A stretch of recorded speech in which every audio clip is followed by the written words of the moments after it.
By the time the teasers for Sister Location had started rolling out within the FNAF fandom, the lore of this emerging franchise was honestly in shambles. People were still trying to decipher the deeper meaning behind FNAF World. Yeah, remember that? As well as attempting to recover from such a big departure from the norm of the games in the first place. Alongside that, we still had the Dream Theory debate going on that was both aided and dissuaded by the presence of FNAF World. In all this chaos, a soft reboot was needed, and Sister Location was exactly that, a breath of fresh air. So, with a new game afoot, you best believe there were some wacky theories produced by the fanbase as everyone scrambled to figure out just what the hell was going on before the game was even released. Today, we'll be going over some of these old theories. Of course, there were some that ended up being true, such as how the purple guy would be revealed to be William Afton, and how this game took place in an underground bunker that held the animatronics. But we're not here to celebrate the successes of the fandom. We're here to look back on what we got wrong and how that's inherently funny to even imagine now. So without further ado, let's start off with one theory popularized by none other than MatPat himself.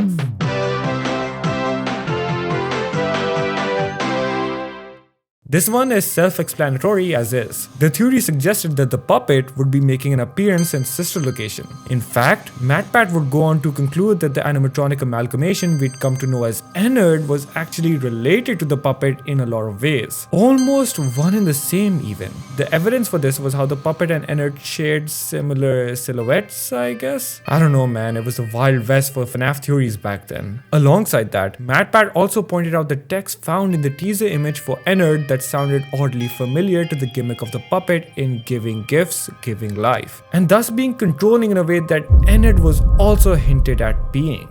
Other points included the similarities between the puppet and the stylized circus aesthetic of the bunker in Sister Location, as well as how you can see a puppet-shaped silhouette mapped onto Funtime Foxy in the trailer. Not gonna lie, I'd believe this theory today if the game still hadn't come out. This video by MatPat had a lot of bold claims and honestly he did have the evidence to back it up. I mean, this was also the video where he predicted that William Afton was Purple Guy for the very first time, so I can't fault the guy. Oh, how the fandom has come so far. All in all, this was a solid theory and one that had a lot of thought put into it, which is something that cannot be said for the second theory coming up.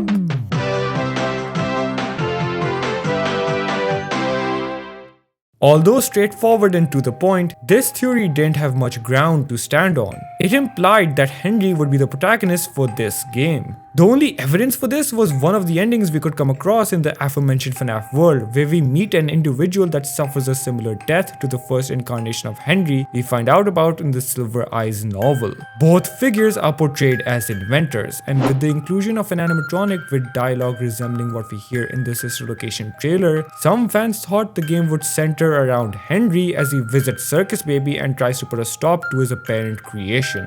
This theory is alright. It doesn't make sense now, but I can see why people thought it was a good fit back then. To be honest, this theory's counterpart was the one that actually got more attention. That being...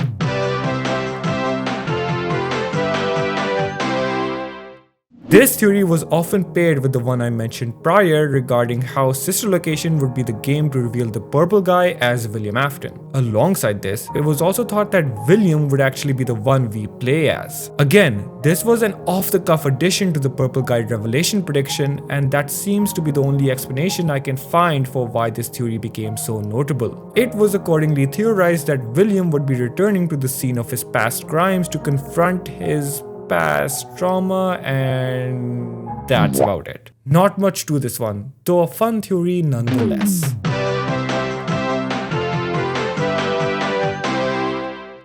While this theory did spring up, get it? After Sister Location, I'm still choosing to include this one as it's a pretty fun idea. I mean, this is my channel after all, so... The Michal theory found its footing after the release of Sister Location's custom night. More specifically, after players got to the secret cutscene you were rewarded with for defeating the hardest mode, that being 1020. In this cutscene, you hear Michal recounting the events that transpired during his time spent in the underground facility. The cutscene ends ends with Springtrap seemingly escaping Fazbear frights. This was a time when the fanbase was still not fully convinced about the existence of two separate purple guys. So the logical conclusion was that Michael was actually the one in the Springtrap suit instead of William Afton. I'll admit, this theory did take me by surprise when it first came out. Although nowadays, it's pretty easy to dispute this one given just how many canonical disparities there would be if William and Michael were indeed one in the same. I can't believe we progressed from that to the FNAF movie, which basically confirms so many things that the FNAF fandom could once upon a time never agree on.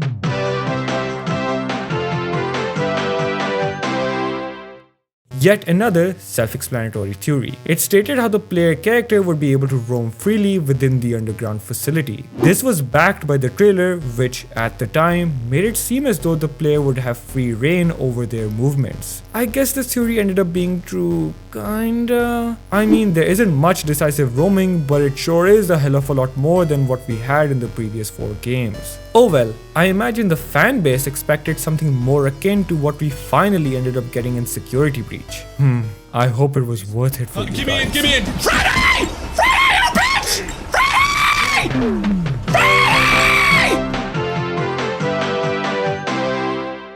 Finally, the theory that you all have been waiting with bated breath for. Trigger warning ahead for weirdly adult themes. This one originated from Reddit and was written by the developer of Popgoes himself, Kane Carter. If you didn't know, Kane is part of the Fazbear Fanverse initiative and leads a popular game that is included within it. Getting into the theory itself, it was a prediction that Sister Location would delve into more provocative themes with the use of animatronics in an adult setting, essentially inventing animatronics that would lure in adults instead of children. In Kane's own words, quote, "This is more than just an animatronic strip club," end quote. Yeah. The horror franchise that has come to form a fan base mostly consisting of children had, at one point, been predicted to deal with robots that had gone through various forms of sexual abuse. Honestly, this theory is just so batshit insane and out there that I may just end up making a separate video going into the intricacies of it all. Some of the evidence presented is linked to an actual Chuck E. Cheese lap dancer animatronic, as well as hidden lines within the Sister Location trailer itself, followed up by an official response by Scott Cawthon himself that put an end to this wildfire of a theory. So subscribe and let me know if a sequel to this video is something that you want to see. Kane had much more evidence to present, such as Ballora and Circus Baby's designs, and it's a discussion worth having. Without having this devolve into an hour-long video, I think it's best we cut it off here for now. And that brings us to the end of the video. Did you agree with this list or disagree? Be sure to subscribe and let me know in the comments below. In the meantime, here's more FNAF content for you to check out. Take a look. You have free will. And that is something that shouldn't be taken.